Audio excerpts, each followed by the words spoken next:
everyone. Welcome to this month's segment of our Mental Health Moments. So glad you could take the time to be with us today. It is already September. Summer is passing us by, unfortunately, so we are back to school, back to work, all that fun stuff that September brings. I saw a couple red leaves the other day on my walk, so fall is truly here.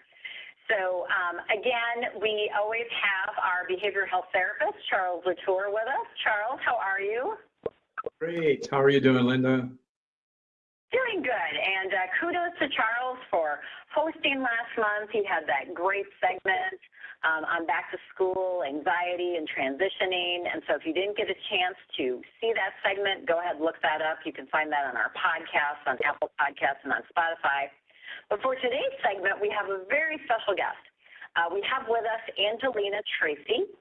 Angelina is an educator, and she is an owner of a company called Beyond ABC, and that's a developmental wellness company that helps children and parents build a child development tool chest of skills and ability that's going to help them make their way through our very quickly changing world. So, Angelina, welcome to you. Thank you for having me. I'm happy to be here with you all today. Yeah. So, Charles, I want to start out with you, and I know the topic of today, we're really going to dive into some of these core strengths that both of you have discovered in a book called Thrivers, The Surprising Reasons Why Some Kids Struggle and Others Shine. So, Charles, if you want to kind of frame that up, what our discussion is going to look like today, I'll let you do that. Yeah, I mean, I read this book and I really enjoyed it. Angelina and I talked about it, and she felt very similarly, perhaps probably even more excited about it than I did. I was approaching it through a clinical lens primarily. She was approaching it through an academic lens primarily. And I think some of what we get to talk about today is to be able to actually highlight some of our perspectives, but primarily having Angelina have the opportunity to talk more about the core strengths. So the book is called Thrivers. This is what it looks like, if anybody can see that. I hope the subtitle to it is The Surprising Reasons Why Some Kids Struggle and Others Shine. The author is Michelle Borba. And again, Angelina, who I know is an avid reader, understates it. She is an incredible, just in the literary world, reads a lot of everything, but in particular, a lot about child development and for obvious reasons of the work that she does. But also, she's a mother of two herself. And she could talk a little bit more about that when she gets started. But really, the whole thing about Thrivers is this concept of this old Aristotle theory, which is an education that only educates the mind and not the heart is really no education at all. And we are in an era in which we are so much focused on the academic. I know parents teaching their kids to count still in utero, so forth, learning, going to sleep to Bach and Beethoven, so many different things. And there was one great quote in this that I really gravitated to, and is that one of the kids that she interviewed for this qualitative research had said, "We are learning more than ever how to be products that take tests, but not really learning how to be human beings." And for all the kids that I see, that everything seems to be about ACT scores, SAT, getting into the college of your choice. The whole college admission scandal is basically all about this whole dynamic of we have such a focus on academics and not as much a focus on the people who are engaged in that. And this Thrivers book is all about looking at character, not just quality of test scores. So it's about helping people learn, develop character and character strengths rather than just have kids taking tests and doing great. So I want to say one other thing before I turn it over to Angelina, but one of the things that I really loved about it, the author, Michelle Borba, I heard her talking, and she had interviewed this incredibly awesome, I think maybe 17-year-old teenage girl. 4.0, 4.3, nothing ever under 4.0, great athlete, working hard every day, schedule completely booked, fatigued all the time, and but doing great in every seeming way, right? But then when she went to reach back out to this particular teenager, she talked to the mom, and the mom had said, "Oh, she's in the hospital." And Michelle had asked, like, "What happened?" And the mother said, "I'm not really sure, but she just kind of crashed and burned. She ran out of gas doing what she was doing." And the mother said, "I guess I really learned something, which was I was doing everything I could to help her achieve everything that she was doing. But what I learned from this is I really never helped her enjoy anything that she was doing."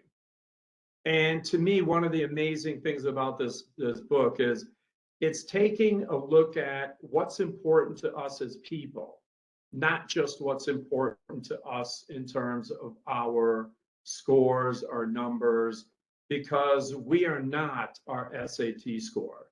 We are not our ACT score. We are not our mile time in high school. We are not the number of rebounds we got or the points we had. We are people first.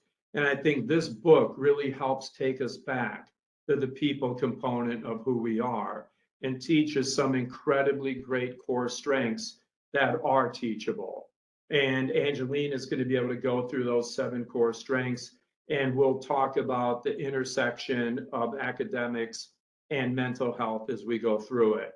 So with that, Angelina, why don't we turn it over to you, even if you want to do a little mini bio before you go into the 7 core strengths, it'd be great. Sure. Again, I'm Angelina Tracey. I'm happy to be here. And a little bit about my background is I left Green Bay to go study at the University of Texas in education specifically, wanting to focus on middle school. So after college, I went to a school in Chicago and I taught 8th grade for several years, which the middle school age has a special place in my heart. So reading this book really made me think about a lot of the students that I had. While I was in Chicago and teaching, I got my master's as a reading specialist, which is just another way of exploring the world of literature that I've always loved. And now I'm back here in Green Bay, and I started an education business called Beyond ABC. I work with the opposite age group. I work with infants starting as early as 6 weeks old, and that is in developmental wellness. So one of the things that we do is the Play Wisely method, but it's really about how to optimize a child's development and in more ways than just expanding their knowledge. It's more about their wellness overall. So I'm happy to be doing that. And like Charles said, I am an avid reader. I read all the time different parenting books, education books. And I was excited to read Thrivers by Dr. Michelle Borba, primarily because I felt like she encompassed a lot of the things that I read into one book. And I love that these 7 strengths are teachable. It does not matter where somebody is coming from, how they're born into this world. Everybody has the potential to learn these strengths, and they're teachable. So this book is really for anybody that's working with children, with teens, and it's even for adults. I found myself reading it and changing in ways for myself that I loved. And so this is for anybody and everybody, but again, very much a book for those that work with children, so teachers, pediatricians, so anybody in the healthcare world, those that are parents would find extreme benefits from reading this book and walk away with a lot of strategies, which we'll share some of those with you in a little bit. So really, what is a thriver? Dr. Borba talks about how children and teens, specifically this day and age, are strivers. We are creating strivers and not thrivers. So thriving is somebody that has character. And these 7 characters are self-confidence. We're working with empathy, self-control, integrity, optimism, and curiosity. And so they are broken down, what she categorizes them into 3 main ways. We are focusing on how to create a nurturing heart, develop a strong mind, and cultivate a determined will. So first of all, nurturing heart.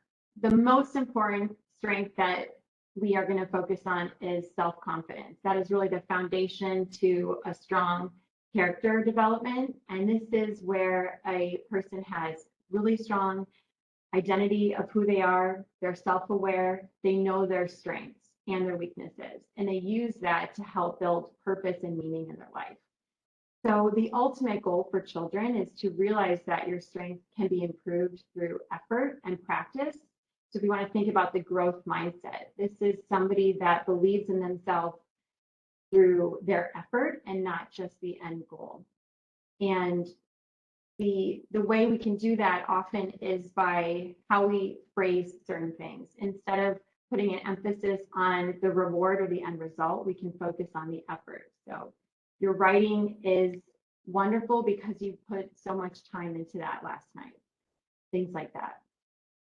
Self-confidence then connects to empathy, which is again about nurturing our heart in terms of character. So empathy is teachable, which I love, and at any age. Empathy is really understanding and sharing another's feelings. You are able to relate to another person. This helps a person act compassionately and nurture a healthy relationship.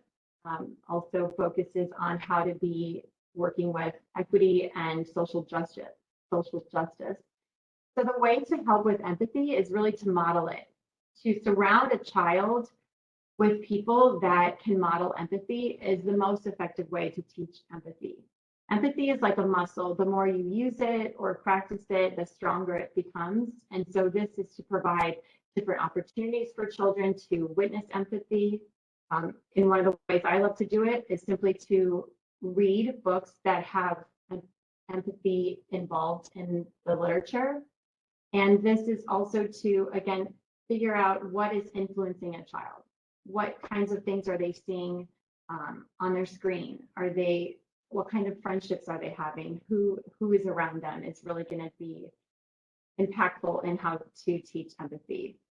Another thing I like to do is to focus on labeling emotions. We hear that from working with little children all the way up to adults, like Brené Brown would refer to this often, but to label the emotion. And so then that way somebody has this strong empathetic vocabulary that they can use and help to explain how they feel, how somebody else might feel.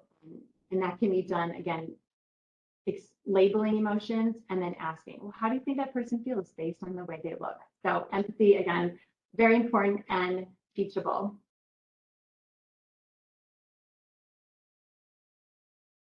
Oh, yes, thank you. The PDF. I can pull this up as well. Let me screen share with you all of the different 7 characteristics so you can see while I talk about them.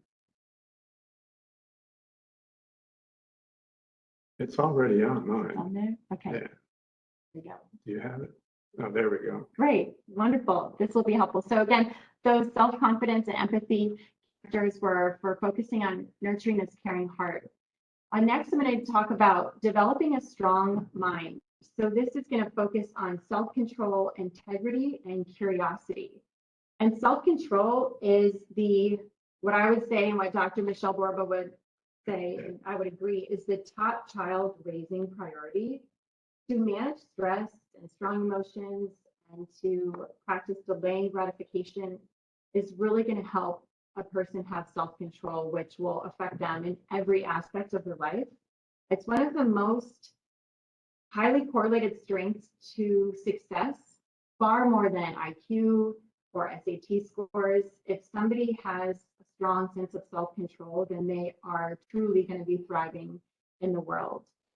And much like self-confidence and empathy, self-control is a muscle. It's like a muscle where the more you practice self-control, the more that it will be strong and affect a young child all the way up to an adult. And I'll be giving some strategies of how to practice self-control here in a few minutes. Next is integrity. This I think of as moral and ethics. So valuing and adhering to strong moral code and values helps with ethical thinking and leading an honest and good life. And I know that this is probably going to be really important more for the teen age versus a toddler, but it's again something that is you can start talking about these values at such a young age. And this is going to be, again, who is influencing the child. Are their parents, their community, their teachers showing them how to live a good moral and valuable life? It's important to explain why things matter. This is the way our family is because XYZ. It's really important, especially for little ones, even toddlers, to explain why it is you're doing what it is, or why it is you value a certain virtue in your life. I like to think of creating a family motto, and that it can be that we find the good in all things. We find the joy in all situations, or we look for the good in every person, and we are kind. So to create a little motto is one way to really help hone in that integrity and strong values for your family. Curiosity. I really like this one. I used to be intimidated by the word curiosity or creativity, and I like the way that Dr. Michelle Borbeck talks about it because it's really just having an open mind to new experiences and thinking, being willing to try new ideas, take risks to learn, be innovative and expand your creative horizons. We need people that are innovative and brainstorm solutions, and we can do that at any age. Curiosity is something that can be taught, but it's mostly unlearned. What I mean by that is children are very, very curious. And sometimes that can be maybe not at the most ideal times where we want to answer all of their questions, but children are curious. And as they get older, society tends to unlearn that or unteach that or unvalue that. And so we really want to make sure that children are exposed to choice and options and being willing to not be rewarded for everything that they do. It is something that we want to help drive a child's passion and feel intrinsically motivated to do something. And so again, being innovative with options for your child or teen and really keeping that open mind for them is going to help continue that curiosity as they get older throughout their life. The last part of the concept of a thriving person is really to cultivate a determined will. So this is perseverance and optimism. Perseverance is really this drive to have grit and to keep going and to not give up. This is going to be really helpful for people, for really everybody, but helpful for those who are having a hard time handling a setback, even if that's in a small way. Perseverance is really going to help continue their perspective of how to keep going. And so we can do that by breaking things down into small pieces that are very attainable, and you can adjust that kind of concept to any age, whether it's homework. Well, let's just do this one part at a time, and then using that praising of effort instead of the end result will help to build that perseverance for each person. And then optimism. I love this one. I think to have a hopeful child is one of the best ways that they will thrive in the world. To have hope means that and optimism, you will be able to see things through and not get too stuck on the negativity and the pessimistic internal voice, but also the external voice. So optimism can be taught because it's really how you surround a child with what they see. Most importantly, what's on a child's screen. And we can do this as an adult. Maybe it's not watching the news for a while. Maybe it's only, surrounding yourself with people that are going to be also have an optimistic point of view. Who are their friends? What is their environment like outside of school? Is all of these different ways of having input for a person is going to affect their optimistic point of view.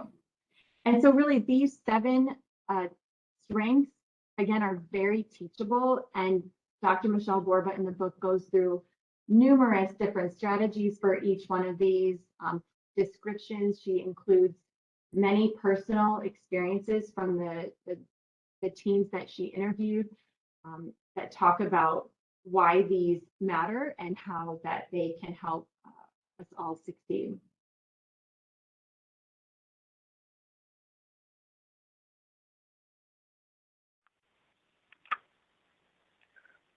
Well, thank you for going through that, Angelina. So many insights through all of that, and I love, remember, this can really apply to anyone. I mean, we all can use some reminders and some help in terms of these characteristics. And I love when you said how to be human beings, just not about test scores and ACTs and all those things, but really teaching everyone these life skills, these things that are going to be transferable no matter where life takes them. So I think I'd like to hear a little bit more of maybe some stories, maybe some examples, like how do people learn these skills better, whether it be a child or an adult? What does that look like? You want to go into that first, Angelina, or you want me to comment? Well, if you want to explain a little bit about your background on it, I can easily give some examples as well and then some strategies. Yeah, cool. So first of all, thank you so much for that. I mean, those 7 things, every time I go through them, I just think of more examples and why those things are so important. One of the things that really makes it important to me, as I said before, from a clinical standpoint, it's amazing that these things I find them going away. I find so much of this, for example, empathy. After I read the book, I watched a couple of her videos, and one of them, she had talked about this concept of selfie generation. And if you really think of what that is, that's selfie. That's I'm more thinking about me than I am you. There's little we, it's all me, right? That there's so much of that. And as a result, we pay less attention to other people. There's commercials I see all the time of people just looking at a phone. We have, I know a couple different car makers even highlight the backup skills of a car, that it won't hit the person who's looking at their phone rather than what's going on around them. So these skills broaden us. These skills make us stronger as people, better as people. And in my opinion, empathy is the gateway to being a better person. Empathy is the gateway to being our best selves. And the things about what she talks about in empathy or the book are amazing. So I just think there's so much right information in there. But the other thing to me clinically that jumps out the most is the self-control that Angelina was talking about, emotionally being self-regulated. So this isn't only the gateway to being better people, this is a gateway to emotional intelligence. When we are raising people with these 7 skills, teachable skills in mind, we are entering the gateway into the world of emotional intelligence. Angelina made a great point, which is most of this ACT, SAT, best school and everything else, it's great. I am not saying it's not important, but emotional intelligence matters as much to overall success. I was at a conference a few years ago with Daniel Goleman, who basically wrote the original book on emotional intelligence, titled Emotional Intelligence. And he asked this room of like 400 people, how many knew a valedictorian who was a CEO? And it's very rare. In this room, no one raised their hand, over 400 people. And he talks about it in the sense that intelligence and SAT scores are entry levels into the world of our career world. But who we are and how we manage ourselves once we get in the door is as important as SAT scores and so forth, even in the college world. It predicts getting in, but it doesn't predict exactly how well you would do. There's one other thing I have to say before we go into this, but the self-control that Angelina had referenced, there is this study that was done. It's probably at least 40 to 50 years old by now. And it never gets old though, because of what it continues to circle around and teach us day in and day out, and that's self-control. The test is called the marshmallow test. It was done by a professor at Stanford, put kids in a room, one after another, and put marshmallows on a table. And the kids were told, if you don't eat them, we'll give you more. But if you do, that's all you get. And they filmed these kids one after another, after another, after another. And the kids who were able to self-control, not eat them, versus the kids who did eat them, they studied these findings for the next 40, 50 years. They tracked these kids over time. And the kids who had the perseverance, the stick-to-itiveness to not eat the marshmallows, every basic marker of life success, their ability to delay gratification was higher than the kids who just ate the marshmallow. So these are indicators of not only being great people, right? They're indicators of success. So they tell us more that life isn't about just the scores that we get, the numbers we get, but our ability to self-manage is also going to help us through every life event that we have.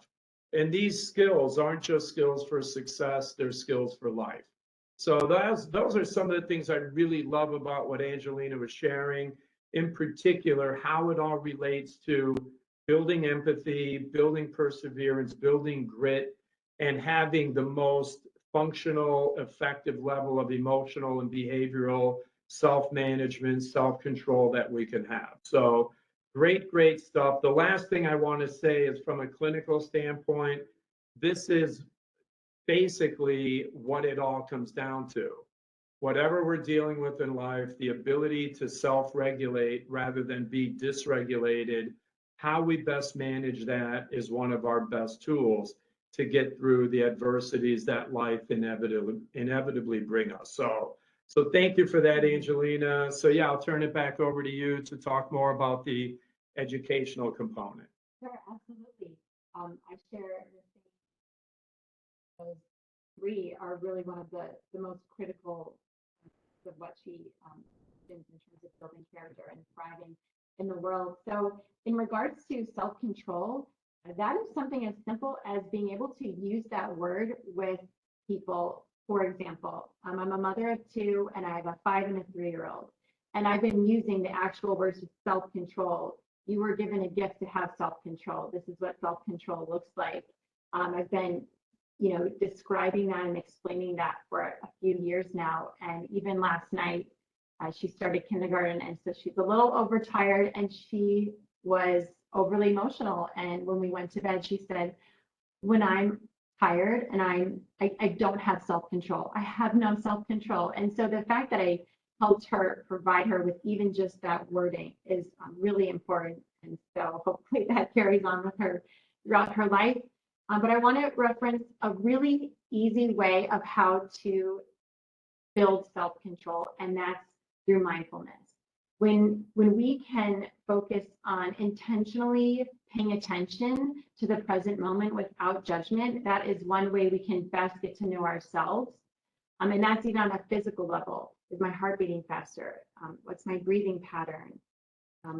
What's a trigger for me? And so to have a mindfulness practice at any age, it's going to be one of the best ways to have that self-control. And so one of the things I like to share with little ones as early as 18 months old up into adulthood is what I call like the hand breathing techniques. So if you want to all do it with me too, it's going to help us give 5 breaths and regulate our body, but also get more focused on what we're doing. And it's really simple, and you can use it at any time as often as you can. And it's just one way of being in tune with yourself, and that can really help with that self-control. So you just put your hand out and you're going to take 5 breaths. So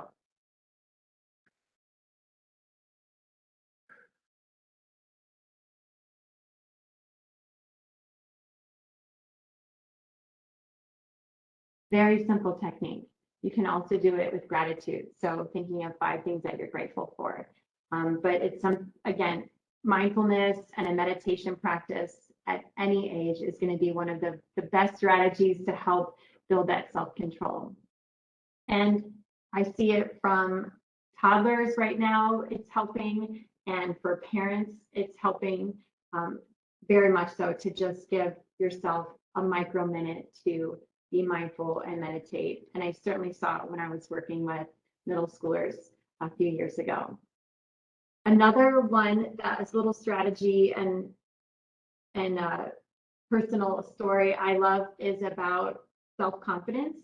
And this has to do with having that growth mindset. And so that is to put effort, put the praise on an effort, not the talent. And so when somebody is struggling with something, praise the effort. Even if it's the smallest thing, you want to use that language of focusing on the effort versus the outcome, and then to not feel like you have to have a reward for something. That's going to help a child feel self-confident within themselves. And one way to do that is to share affirmations. And so maybe you come up with affirmations for yourself, or you come up with them for a child, or have the person come up with them for themselves. I do this where with my own children and with the children that I work with at Beyond ABC, some of those affirmations are, I'm proud of myself. And I'll usually have a hand gesture to go with it so they remember it. I'm proud of myself. And it's really sweet to see a little baby do that, a little 1-year-old to do that, or 2-year-old. Another one is to say, I'm kind. I'm a problem solver. I am a helper. I like to, I'm a cook. So that's one example. I was having my 3-year-old share some affirmations, like, how do you feel about yourself? And he goes, I'm a cheffer. I'm a chef. So even though it could be something about life, like I'm kind, or I'm a good helper, or it could be an identity piece. You know, I'm a painter. I'm a writer. Affirmations really are the simplest way to help build that self-confidence. And the third strength that I loved, probably one of the most, is optimism. And maybe that's because I feel like I had a strong role model for optimism in my own life. But to build a healthy motto and perspective on life is one way to continue that optimistic perspective. And the motto, or a mantra, the power of words, is really the strategy I wanted to share with you for that. And that could be a family motto, that could be a personal motto or mantra that you have.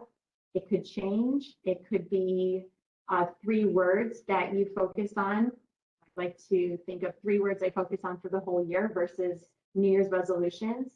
And to keep it simple is one way of going back to it all the time to stay optimistic. And one phrase could be, this too shall pass, or I see the good in all things. And so hopefully those 3 different strategies, the mindfulness technique, whatever that looks like for you, the power of affirmations, and really the power of words or a mantra, is one way hopefully you can leave here today affecting your own life or a child's life.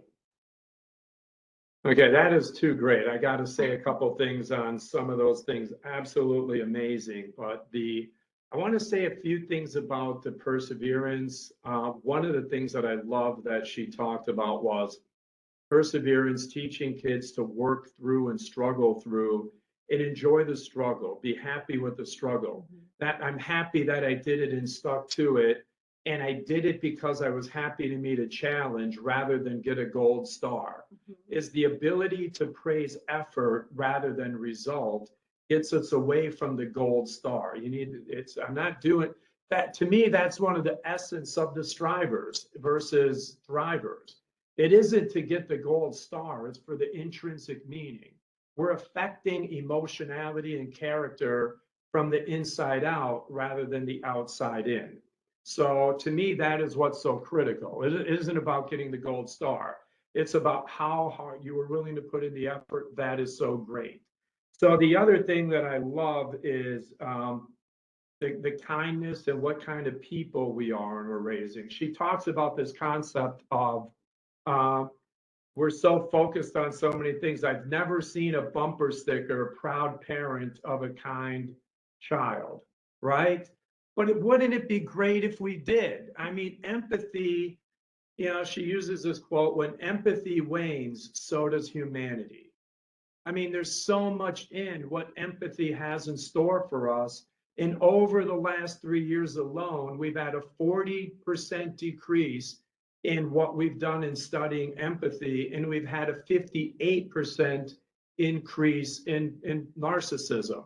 So we're trending in the wrong direction. We want more empathy because that's what the environment that we're in is all about. We have to overcome the selfie generation, and that's the best instrument for our future. But the other thing that I have to comment on that I loved what you were saying is the mindset part, the negative and versus optimism.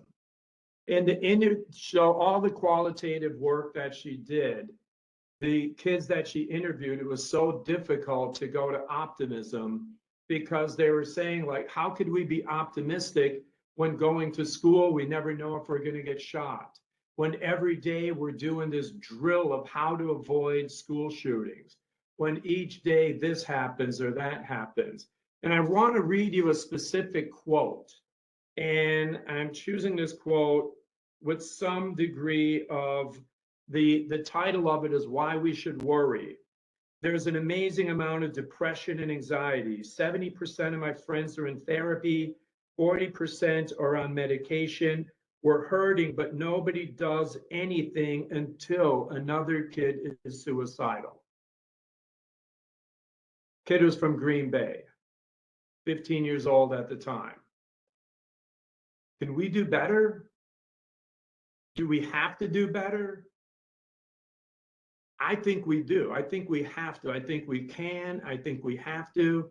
The way the statistics are going, even if we just look at mental health, the unprecedented rises in treatment, the unprecedented rise in suicide, the suicide rate of preteens, which was previous to social media, was never even recorded, basically. Teenage suicide, over 100% in some statistics that we see rise. All of these things are areas in which we could get better at. We have to get better at it. First, I think we have to even do a temperature check of ourselves, how much we're living these things, and then how we're teaching it and helping other people to live these things as well. So Angelina, great. Thank you for all this information, all the research that you've done on it. I have a quick question for you, both as a parent and as an educator.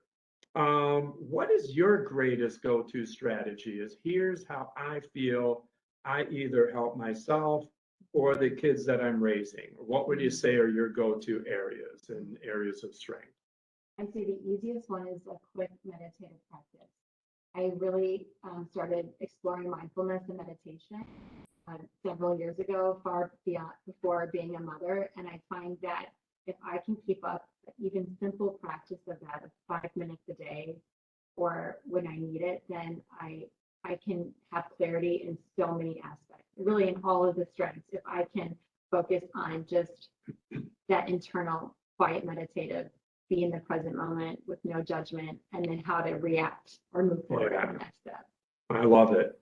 The other thing it made me think of is, I love this concept, and it's a very interesting concept when you think of it, that we are essentially a functional byproduct and aggregate of the three most important people in our lives, or 3 to 5.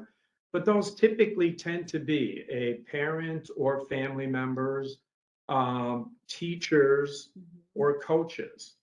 And every day we are, as kids grow up, they're in touch with those people. They have access to those people. They interact with those people.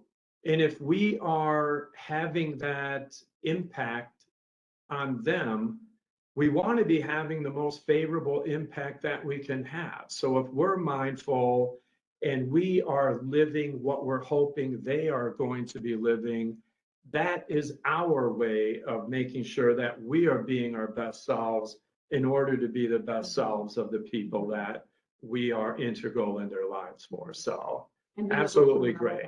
Yeah, the modeling. Model that. I mean, truly, it's really these modeling all 7 of these and helping to teach all 7 of these to anybody is really the greatest gift we could ever give a person. Exactly. And if we're not modeling it, it doesn't even matter what we're saying, right? As an educator. Exactly. Yeah, excellent. Well, absolutely, just great information today. And I had made note too, I think 2 really big takeaways that we can take from this, whether we're dealing with children or we're thinking about ourselves or even just the way we interact with people. You know, number 1, be an example. If you want to see more empathy, be the empathetic one.